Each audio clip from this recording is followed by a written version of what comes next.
নমস্কার, আমি মাম্পি। হোমমেকার মাম্পির আরো একটি নতুন ব্লগে আপনাদের সবাইকে স্বাগত জানাই। আশা রাখছি আপনারা সবাই সুস্থ আছেন, ভালো আছেন। আমরাও বেশ ভালো আছি। তো আবারও চলে এসেছি নতুন একটা ভিডিও নিয়ে। আশা রাখছি ভিডিওটি আপনাদের খুব ভালো লাগবে। নতুন বছর মানে 2025-এর এটি আমার ফার্স্ট ব্লগ। মাঝে অনেক কদিন, প্রায় 11-12 দিন মতো ভিডিও আমি দিই না।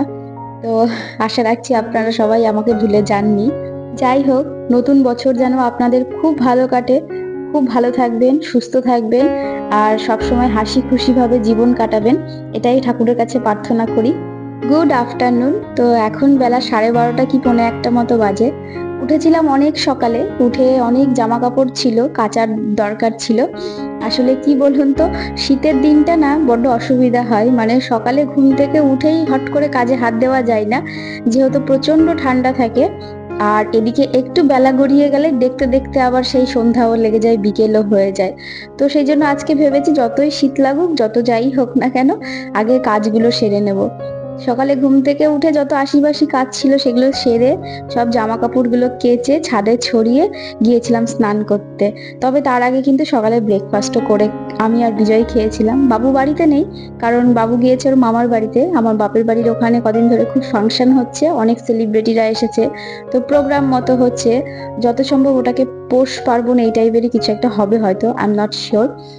তো যাই হোক, বাবু ওখানেই রয়েছে, চলে আসবে। ওদের পড়া এখনো, স্কুল তো সেইভাবে শুরু হয়নি। তবে আমার কিন্তু এখনো দুপুরের রান্না হয়নি, অনেকটাই বেলা হয়ে গেছে। তো নিচে যে আগে ঝটপট রান্না বসিয়ে দেবো, কারণ বিজয় চলে আসবে। শীতের সময় যখন দেখবেন বাড়িতে প্রচুর সবজি রয়েছে আর ঝটপট কিছু রান্না করতে হবে, তার জন্য বেস্ট অপশন হচ্ছে খিচুড়ি। তো আমি আজকে এই যে আগারোর যে ইলেকট্রিক কেটলটা রয়েছে এটার মধ্যেই খিচুড়ি করব। আর ভীষণ তাড়াতাড়ি হয়ে যায়, ঝটপট হয়ে যায়, দুজন মানুষের জন্য যথেষ্ট পরিমাণে খিচুড়ি হয়ে যাবে। তো আমি ওখানে ডালে চালে একেবারে ধুয়ে রেখে দিয়েছি, আর সবজিটাকেও একটা বাটির মধ্যে সব রকম সবজি মিশিয়ে কেটে রেখেছি। আর এদিকে তেলের মধ্যে এই যে গোটা জিরে, তেজপাতা আর শুকনো লঙ্কা ফোড়ন দিয়ে তারপরে সবজিগুলো দিয়ে একটু ভাজা ভাজা করে নেব। খুব অল্প তেলে একদম হেলদি ভার্সনে খিচুড়ি, সবজি খিচুড়ি যেটা আর কি, ভীষণ হেলদি আর ভীষণ টেস্টি। তো এদিকে সবজিগুলোকে একটু ভাজা ভাজা করে নিয়েছি, তারপরে যে লবণ আর হলুদটা দিয়ে দিয়েছি। তো এটাকে খুব ভালো করে মিক্স করে নেব। মিক্স করে যে চাল আর ডালটা ধুয়ে রেখে দিয়েছি, এখানে আমি মুসুরির ডাল, মুগের ডাল আর চাল নিয়েছি, নর্মাল চাল যেগুলো আমরা বাড়িতে খাই আর কি, গোবিন্দভোগ চাল নিইনি, আজকে এমনি সেদ্ধ চালের খিচুড়িই করছি। তো এখানে আমি সবজির মধ্যে লবণ হলুদ দিয়ে সবজিটাকে একটু ভালো করে মিক্স করে নিয়ে তারপরে যে চাল আর ডালটাকে ভিজিয়ে রেখেছিলাম, মানে ধুয়ে পরিষ্কার করে ভিজিয়ে রেখেছিলাম, তো সেটা দিয়েই ভালো করে মিক্স করে নিতে হবে। তো ওদিকে চাল আর সবজিটাকে ভালো করে মিক্স করে নিয়ে এখানে একটু আমি আদা গ্রেট করে দিচ্ছি, আর তার সঙ্গে দেবো 3টে মতো কাঁচা লঙ্কা মাঝখান থেকে ফেলে দিয়েছি। তো দিয়ে এটা খুব ভালো করে মিক্স করে তারপরে পরিমাণ মতো জল দিয়ে দেবো। এই যে আগারোর মাল্টি কুক কেটেলটা দেখতে পাচ্ছেন, এটাতে কুক করা এত সহজ, যে কোনো মানুষ করতে পারবে। যারা ব্যাচেলার বা যারা বাইরে থাকে, মানে ধরুন অনেকেতে সবাই তো গ্যাস বা বাসনপত্র সঙ্গে করে ক্যারি করে নিয়ে যেতে পারে না, তো সেই ক্ষেত্রে এরকম একটা কেটেল হাতের কাছে থাকলে বা যদি আপনারা যেখানে যাবেন সঙ্গে করে নিয়ে যেতে পারেন, তাহলে খুব সহজেই অনায়াসে দেখবেন নিজেদের জন্য 2-3 জনের জন্য খুব অনায়াসে খাবার আপনারা রান্না করে খেতে পারবেন। ভীষণ হেলদি আর ভীষণ টেস্টি হবে খেতে। আর এদিকে দেখতেই পাচ্ছেন, কথা বলতে বলতে আমার খিচুড়ি কিন্তু হয়ে গেছে, ভেজ খিচুড়ি। দুর্দান্ত স্বাদের আর দারুণ খেতে হয়েছিল, সত্যি বলছি। দেখতে যেমন হয়েছে, খেতে তার থেকে বেশি সুন্দর হয়েছিল। আর দেখতেই পেলেন আমি কতটা কম তেলে এই খিচুড়িটা করেছি, যতটা হেলদি ততটাই টেস্টি। তো যাই হোক, তার সঙ্গে আমি একটু আচার আর পাঁপড় নিয়েছি।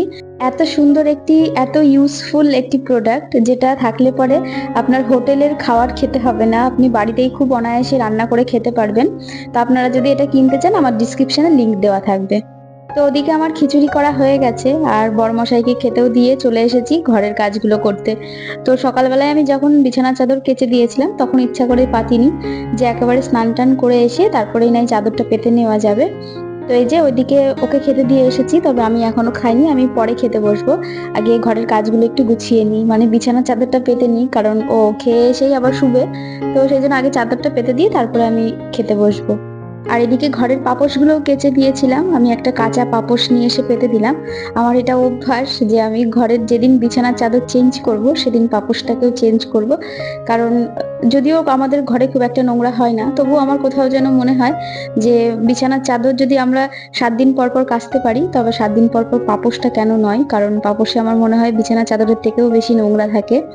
তো যাই হোক, এটা আমার বহু বছর ধরে এটা আমার একটা অভ্যাস বলতে পারেন।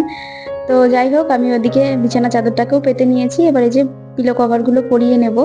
সেই সকাল থেকে একটানা কাজ করে যাচ্ছি, এখনো কিন্তু অনেক কাজ পড়ে রয়েছে। এই ধরুন এই ঘরটা গুছিয়ে নিলাম, এখনো ওই ঘরটা ওরকমই পড়ে রয়েছে, কারণ ওই ঘরের বেড কাভারও কেচে দেওয়া হয়েছিল। আসলে বেড কাভার কেচে ঘর দোরগুলো একটু পরিষ্কার করেছিলাম আর কি, মানে একটু নোংরা টোংরা ডাস্টিং এর যে কাজগুলো হয়, যেদিনকে দেখবেন বিছানার চাদর টাদর তোলা হয় সেদিনকে একটু এক্সট্রা কাজ বেশি চেপে যায়, সেদিন ডাস্টিংটা একটু যেন বেশিই থাকে। তো দুটো ঘরেরই অনেকটাই ডাস্টিং ছিল, সেগুলো সব করে ক্লিনিং করে সব জামা কাপড় থেকে শুরু করে বেড কাভার থেকে শুরু করে সবকিছুই কেচে দিয়েছিলাম। তো এখনো ওই ঘরটা গোছাতে হবে, তবে তার আগে এই ঘরটাকে গুছিয়ে দিই, কারণ বিজয় খেয়ে এই ঘরে এখন শুতে আসবে। আর আমারও অনেক কাজ পড়ে রয়েছে, আমিও খেয়ে তারপরে জামা কাপড়গুলো ভাঁজ করতে হবে। যদিও জামা কাপড় এখন ভাঁজ করবো না, সন্ধ্যাবেলাতেই ভাঁজ করবো, কারণ এখন আমার একদমই ভালো লাগছে না। সেই সকাল 7টার থেকে একটানা চলেই যাচ্ছে, প্রচুর কাজ করেছি আজকে সকাল থেকে একভাবে। আর একটা বিষয় কি বলুন তো, বাড়িতে যখন দেখবেন কেউ নেই তখন দেখবেন কাজ করে খুব আরাম পাওয়া যায়। আমার বিশেষ করে তো খুব ভালো হয় যেদিন আমার একটু বেশি কাজের চাপ বেশি থাকে, মানে ডাস্টিং ক্লিনিং ঝাড়াঝুড়ো ঘর দোর ঝাড়ার ব্যাপার থাকে, তো সেই দিনগুলোতে আমি ছেলেকে বাপের বাড়িতেই থুয়ে আসি। এতে আমার কাজের খুব সুবিধা হয়।